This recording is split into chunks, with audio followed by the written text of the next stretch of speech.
Professor Phillips. We're going to do our video lecture over the criminal justice section. So, we did the court system last week, but this is going to focus more on the criminal justice system, the process of due process, and some of the things that we could do to make our system better. So, here in the state of Texas, we definitely have a reputation of being a tough on crime state. Most elected officials, especially our judges, run on this platform. Um, but, we've seen kind of a shifting in public opinion about criminal justice, especially as it pertains to police brutality, false convictions, things like that. But Texas, a lot more than other states, has a very pro law enforcement attitude, so much so that sometimes we are not critical enough in questioning our criminal justice system.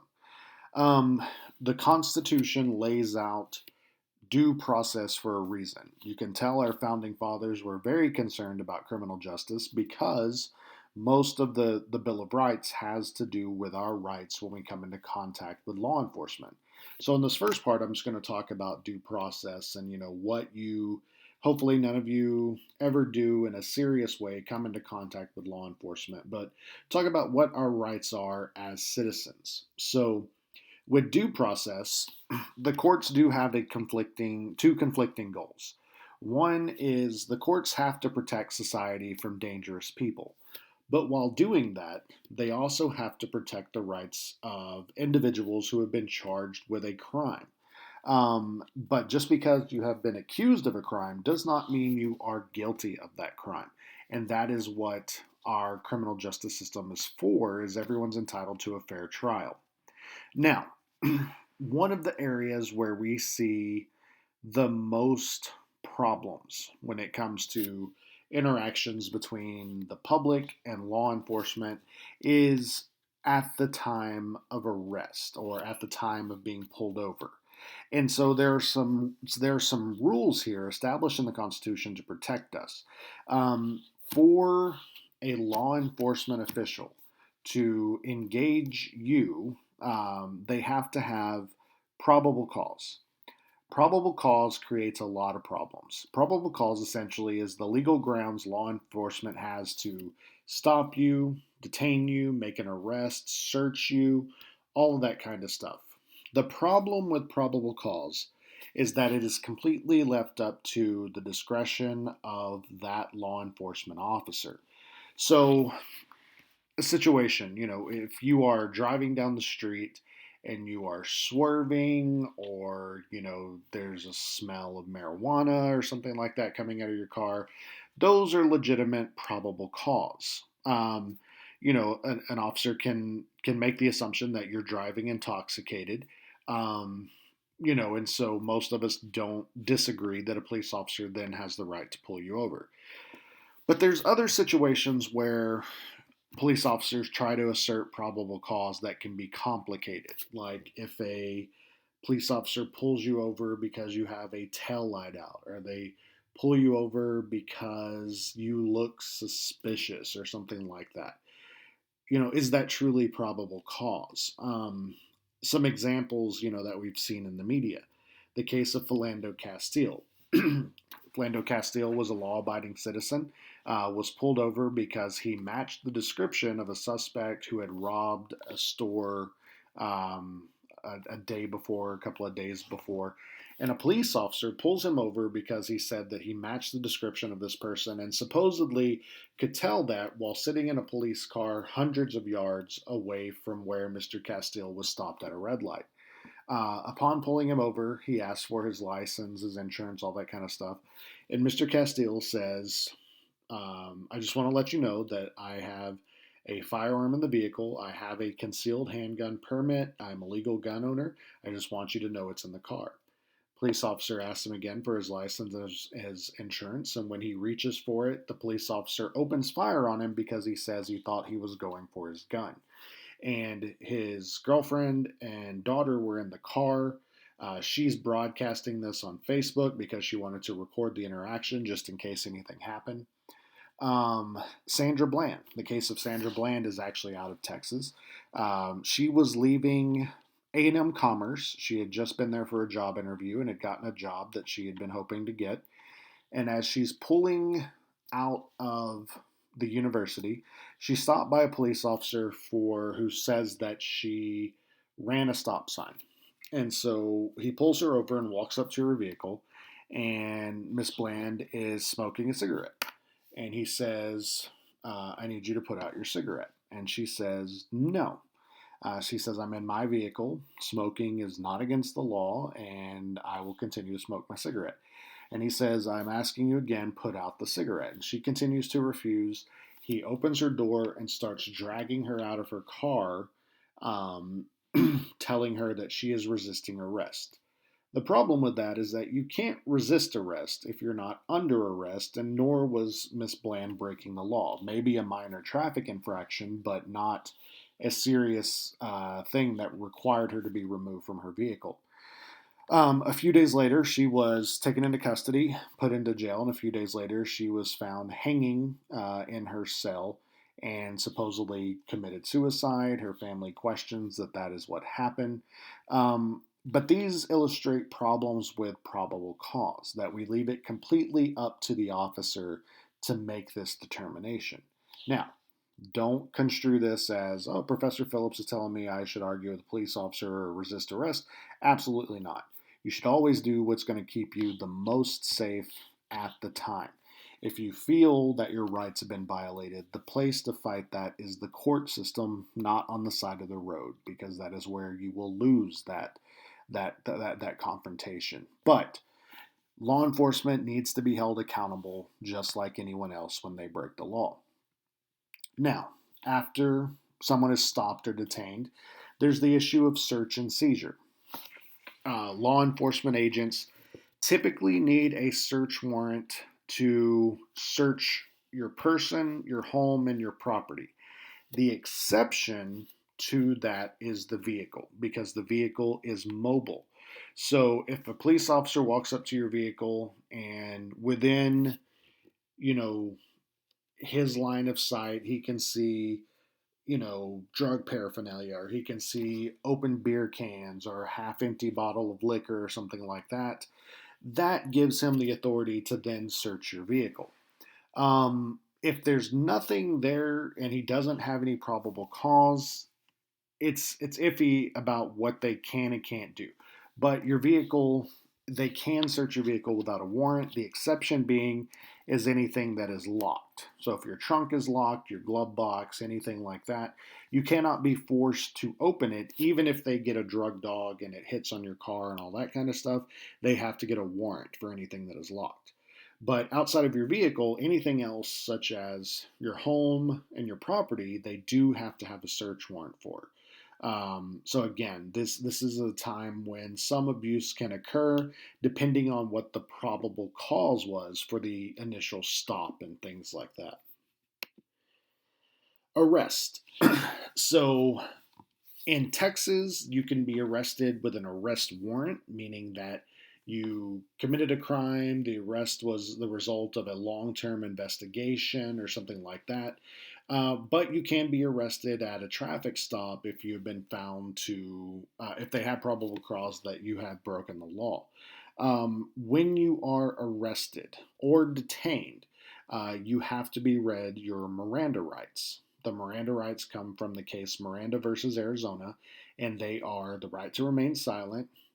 Any statement you say can and will be used against you, and you have the right to an attorney, whether you can afford one or not. If these rights are not read, if they are not read to someone at the time of arrest, their case can be thrown out of court.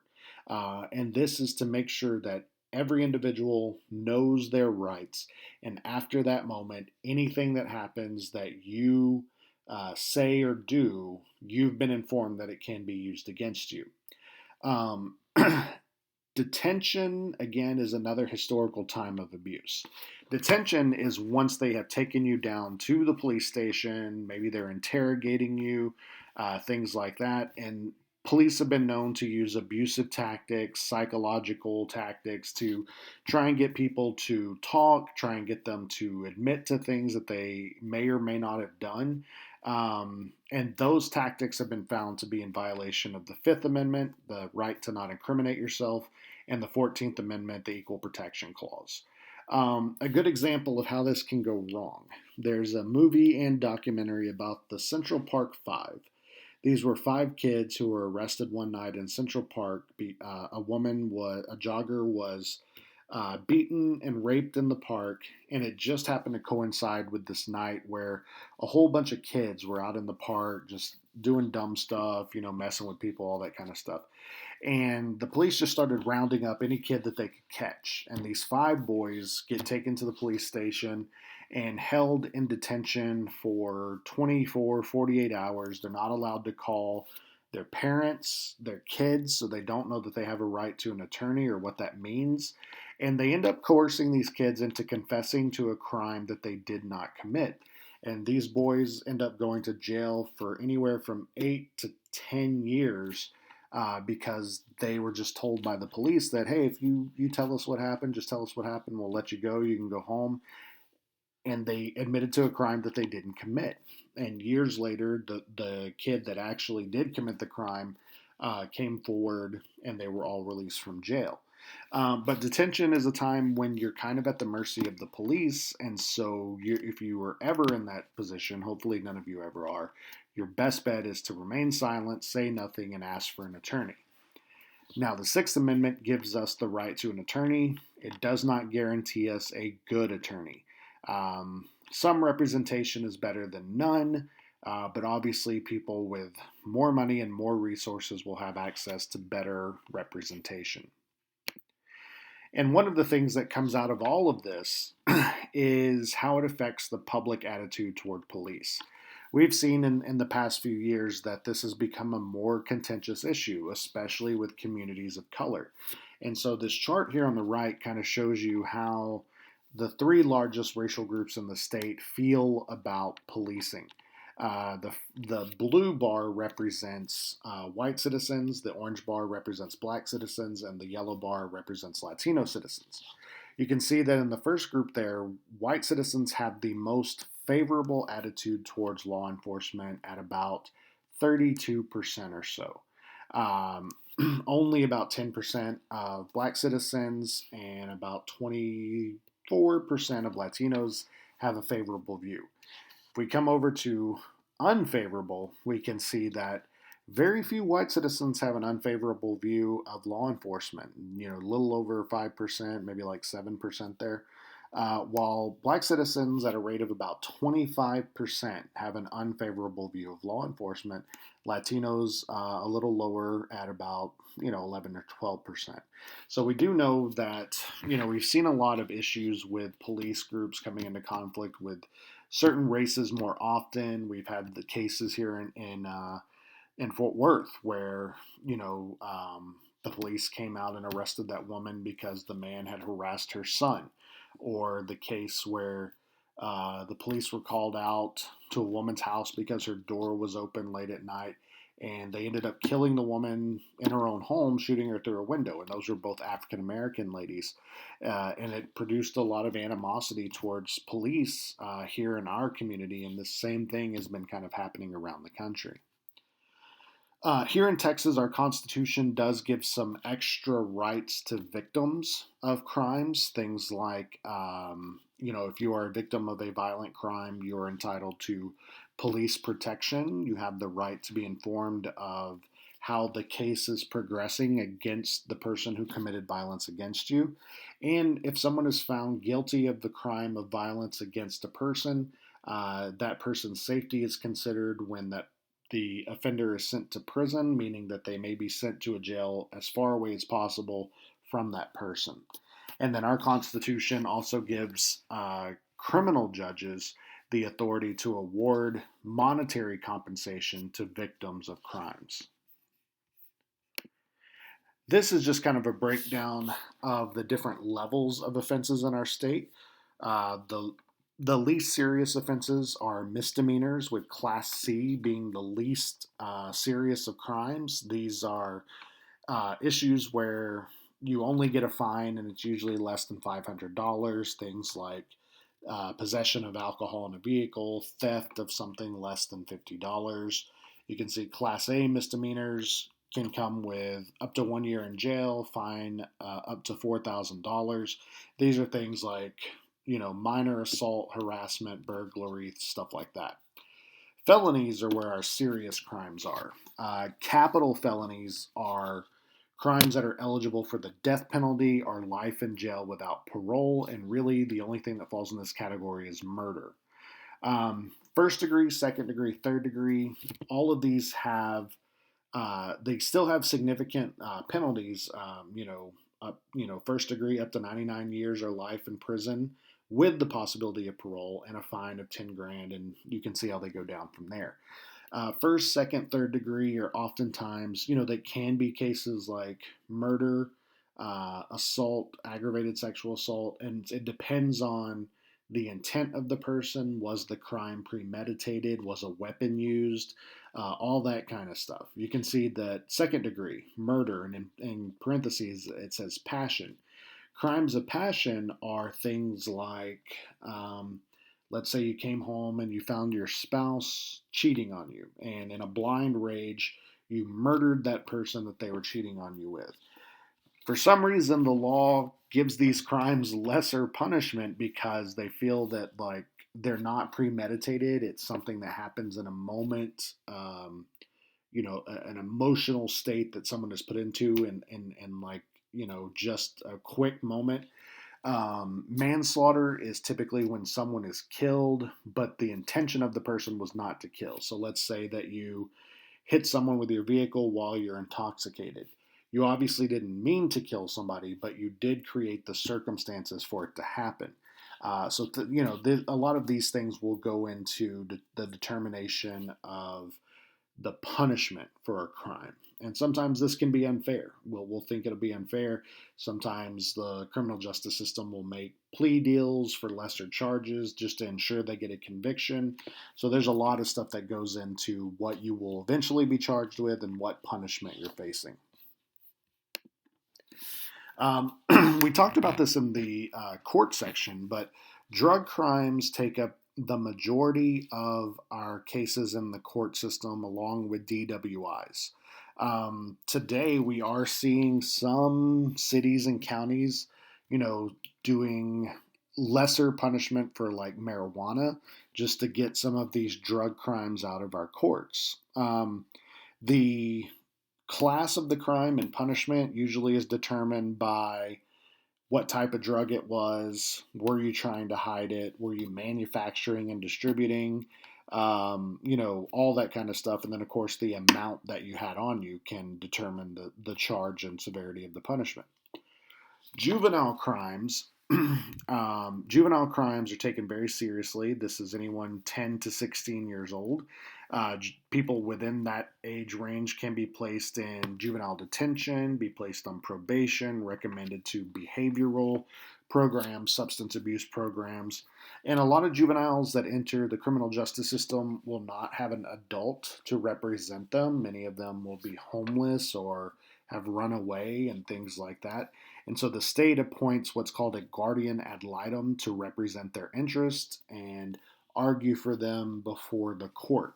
But juvenile crimes, they're taken very seriously, in that juvenile records are not available to the public. A lot of times, if you commit a crime as a minor and you stay, you complete your punishment and you don't commit any more crimes, your record will be sealed and will not be held against you as an adult. So the juvenile justice system is more, it's kept more confidential than the adult offenses. So the process that you would go through for a trial. Hopefully, none of you ever have to go have a criminal trial. But pre-trial is all of the stuff we talked about: arrest, detention, all that kind of stuff. And then pre-trial, you will go before a court. The judge will advise you of your Miranda rights again. will set bail if you are accused of a crime and arrested. You can post bail to be released from jail, or if you cannot afford that, you will stay in jail until your trial happens. A prosecutor then has to decide if they are going to pursue this case. They have up to 2 years to bring charges in a misdemeanor case and 5 to 10 in a felony case. So this is one of the problems with bail is that if you can't afford bail and you're at the whim of the prosecutor as to when they want to bring this trial to court, and the overcrowding of the court system, most people will wait about a year to 2 years for their trial to happen. Once the charges are formally filed, you'll go to an arraignment where the judge will read the charges and ask you to plead guilty or not guilty. They will then send the case to a grand jury. What the grand jury decides is there enough evidence to pursue this case? If they indict you, that means that they believe there is. If they send back what's called a no bill, they believe there's not enough evidence. And then the plea bargain we talked about. A lot of cases in our system today, the rate is about 95% of criminal cases in our system will be settled through plea bargain just because we do not have the time to take every case to trial. A lot of times, prosecutors will just tell people, look, if you go before jury, they could find you guilty. You could go to jail for 10 to 20 years. Take this deal, take 5 years, lower charge and they get a conviction, you get punished, but you get out faster. And a lot of people will take a plea bargain even if they did not commit a crime simply because they cannot afford to put up a good defense by hiring a good attorney. When trial commences, most of us have seen this on TV, but a jury is selected from citizens that are qualified voters and have registered vehicles. So if you have a vehicle that's registered in the state and you are of voting age, you can be called for jury duty. A big pool of people are called and then narrowed down to 12 individuals. They're evaluated for probable biases, and then of course the attorney, the prosecutor, and the defense attorney get to basically whittle that group of people down to 12. They can have people removed from the pool, and it's allowed as long as it's not done because of race. That has been found to be unconstitutional. A defendant can also enter a plea of no contest, which means that you are not admitting to guilt or you're not claiming innocence, but you will accept the outcome of the proceedings. Defendants can waive a jury trial. We talked about this in the court section, but you should not. You can ask for a bench trial where the judge will determine guilt or innocence, but bench trials have about a 98% conviction rate. Then punishment. Punishment has always been harsh in the state of Texas. From the time of the Republic of Texas, punishment was left up to local sheriffs. But it was inconsistent across the state. Some sheriffs were, racist, punished people because of personal issues, all that kind of stuff. So in 1842, the legislature voted to start building penitentiaries to improve how punishment was carried out and to start sending people to large jails. Also, in the early days, there was physical labor that was used as punishment within the prisons. The state wouldn't spend any money on food and things like that. The prisoners were expected to grow their own food, generate revenue through work, and essentially make the jail self-sufficient. Prisoners have been used as manual labor to mine resources, work farms, without being paid. And so this is one form of quote unquote slavery that is still allowed by the Constitution. Also today we have like boot camp style punishment. It's called shock probation, where if somebody commits a minor to medium level offense, maybe the judge will send them for shock probation, like a boot camp within the jail, to try and shock them into not committing more crimes in the future. Probation is heavily used in the state of Texas. I actually used to work for the Tarrant County probation system. Sometimes it's called community supervision, but this is essentially an alternative to prison because our prisons are so overcrowded as well that if a person has not committed a serious offense, they may be allowed to serve out their conditions without going to jail. They typically will pay fines, report for substance abuse counseling, other behavioral programs and stuff like that, rehabilitation. And if they complete that without any issues, then they essentially have uh, finished the duties of their conditions of their conviction and will be removed from probation. Another thing that's used during probation is called deferred adjudication. So let's say if you are put on probation without it, you have been convicted of a crime.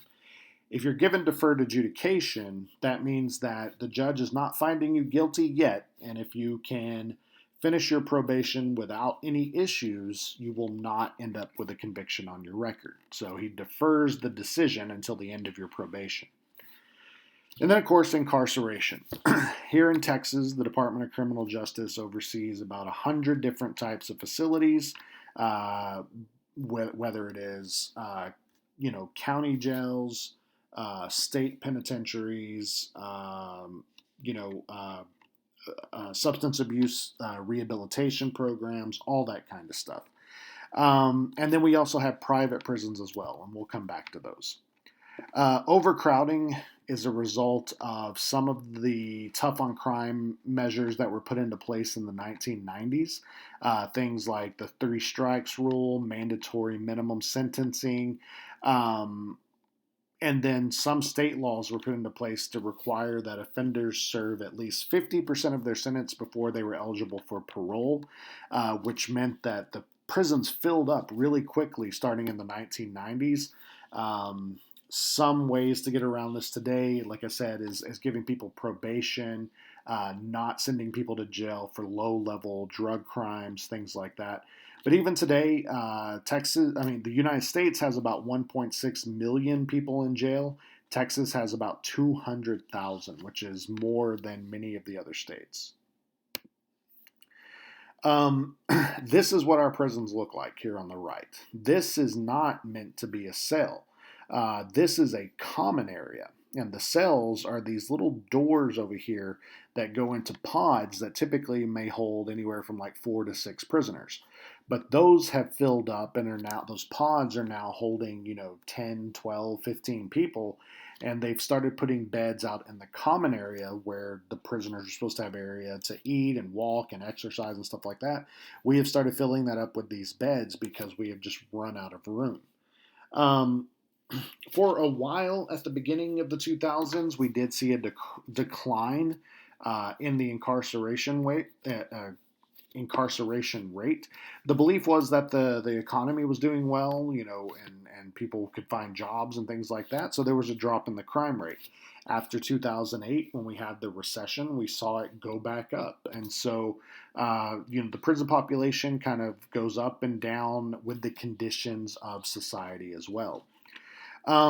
Also, as an effort to try and get people not sent to prison to prevent overcrowding, Governor Perry did establish some programs to send drug offenders to rehabilitation instead of sending them to prison.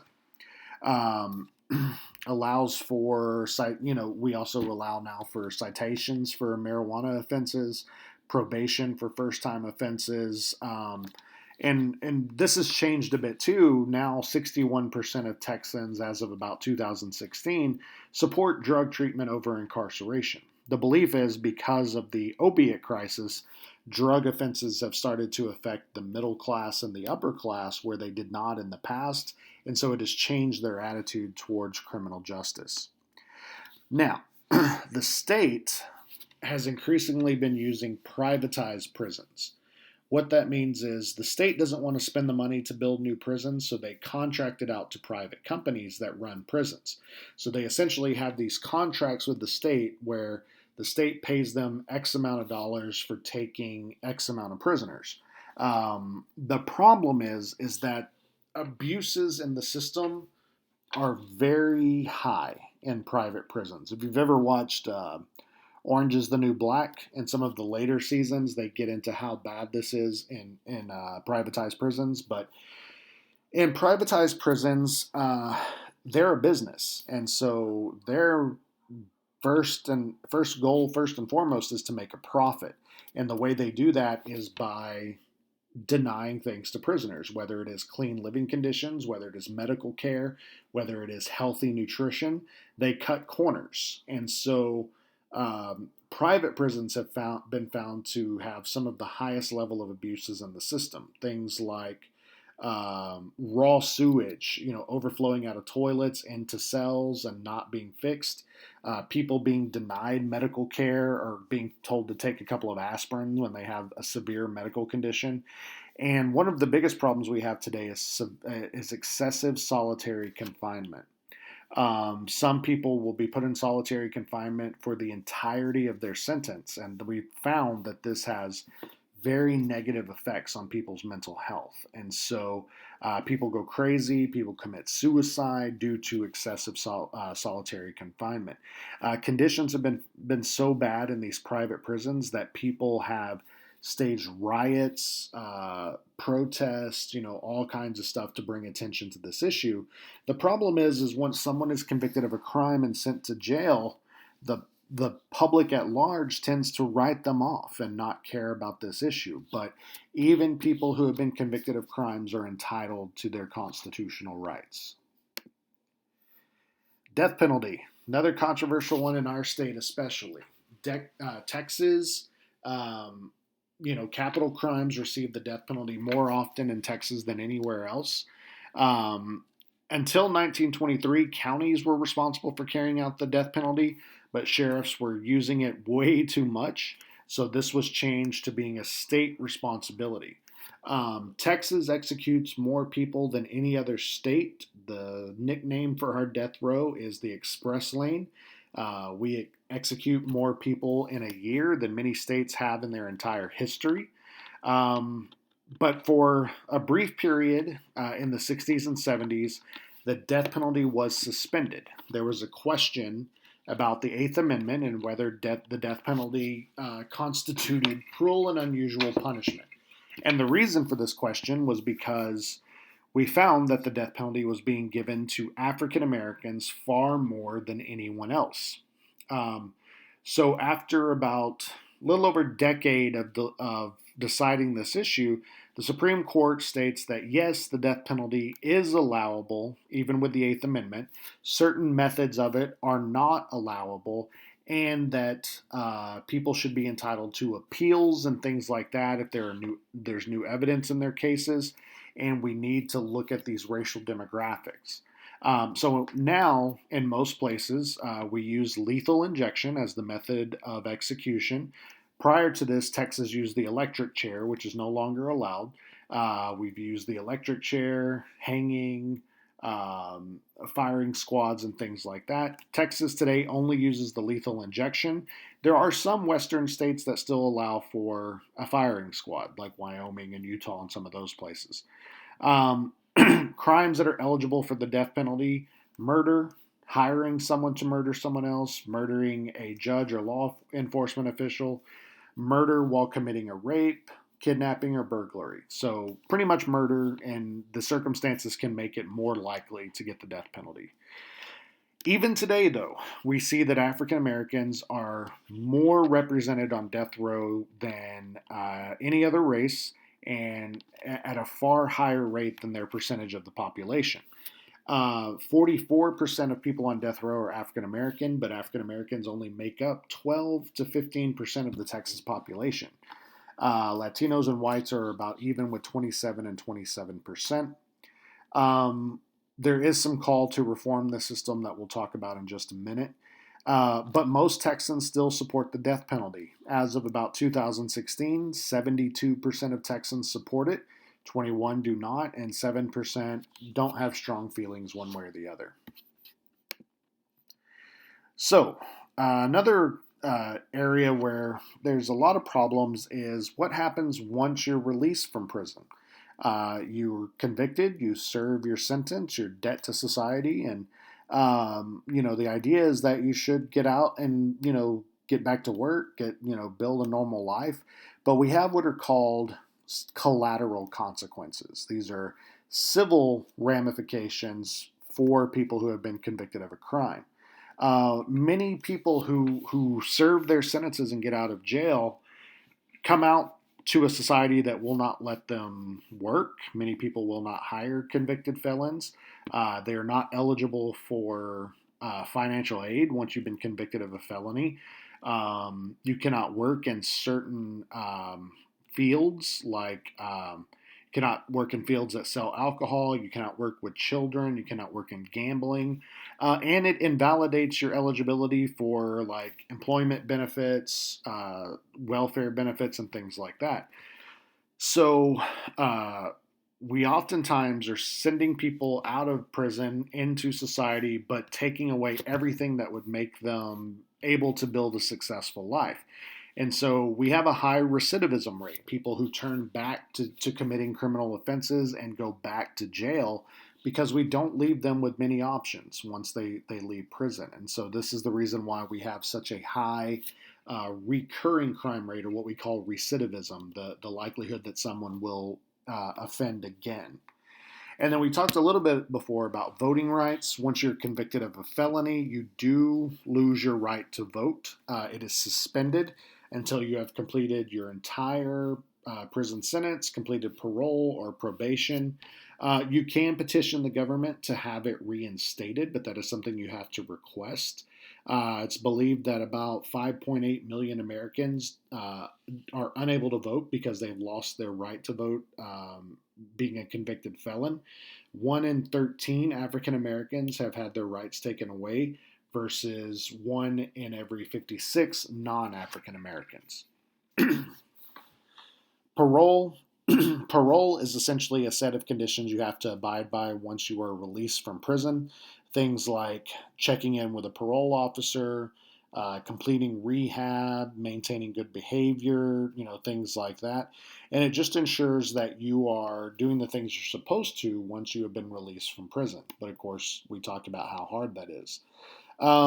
You're eligible for parole. Sometimes people will get parole, which means they're released early without serving the entirety of their sentence. In Texas, you have to serve about 1/4 of your sentence or 15 years, whichever one comes first. And essentially, you go before a 3-panel parole board, and they will decide if you're eligible for this based on criteria like good behavior, did you enter an education program, have you completed rehab while you're in jail. All those kind of things can get someone early parole. Now, some areas where we need reform.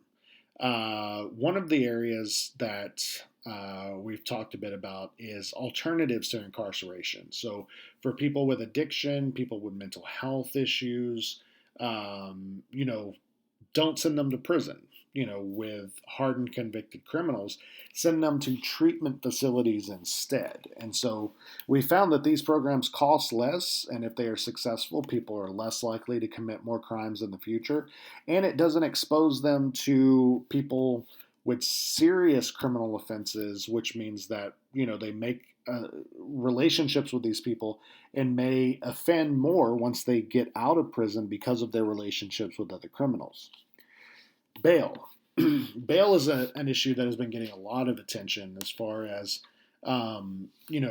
making bail realistic. So if we look at just Harris County in the state of Texas, 3/4 of the people waiting on trial are there because they can't pay their bail.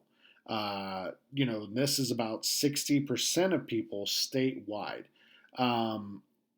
They haven't been convicted of a crime. They're essentially just waiting on a trial. And sometimes it's because, you may get arrested for, say, possession of a controlled substance, but they set your bail at, $20,000.